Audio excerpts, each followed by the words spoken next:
Tad, kad jūs domājat par centra attīstību, kādu jūs to varbūt redzat tajā tīri dinamikā, ja mēs skatāmies uz tādiem pēdējiem gadiem, kā šis centrs ir attīstījies?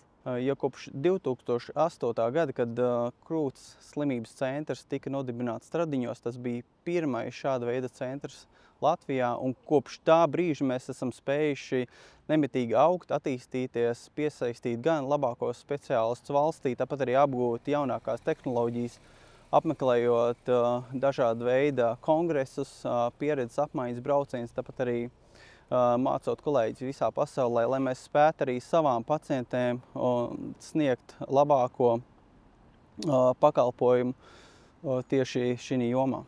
Tad mēs varam sacīt, ka tā attīstība ir tāda ārkārtīga, ar tādu lielu dinamiku un lielu ātrumu, ja mēs skatāmies, piemēram, arī salīdzinoši. Nav noslēpums, ka krūts vēzis ir visbiežāk izplatītājs vēzis starp sievietēm Latvijā un, manuprāt, arī pasaulē. Un Latvijā mēs konstatējam vairāk kā 1000 jaunu pacientu šī gadu. Līdz ar to mums ir jāliek uzsvars uz to, lai mēs varam arī agrīni diagnosticēt un ārstēt šādu veidu slimības. Kas varbūt arī jums pašam ir tie principi, kas ir svarīgi arī veidojot, piemēram, komandu, kas strādā krūts slimību centrā? Kas ir tie principi, kas ir svarīgi arī izvēloties tehnoloģijas un domājot par modernizāciju? Jā, pirmkārt, svarīgi ir veidot komandu, kas spēj savā starpā sadarboties, kas ir augsti kvalificēti speciālisti.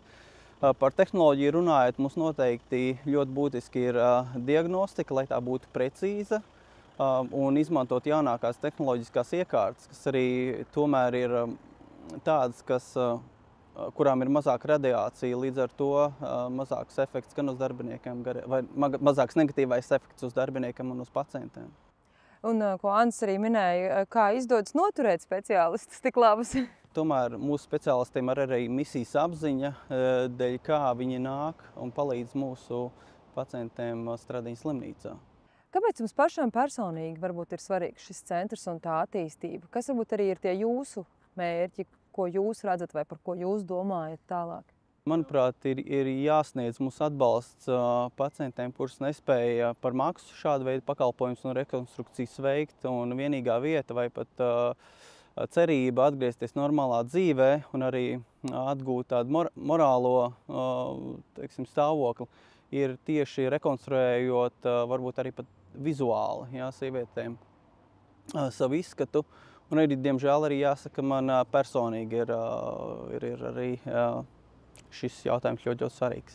Kas jūsu skatījumā būtu tas, ko būtu svarīgi pateikt sievietēm, ņemot vērā, un arī vīriešiem, ka oktobris ir krūts veselības mēnesis, un tas ir mēnesis reizi gadā, kad mēs īpaši par to runājam, par to, ka ir svarīgi pārbaudīties, bet principā tas, protams, ir svarīgi visu laiku. Bet kas varbūt būtu tas, ko jūs gribētu sacīt? Ko es varu sacīt vai teikt, sievietēm tiešām pievērsiet uzmanību, ja ir kādas izmaiņas.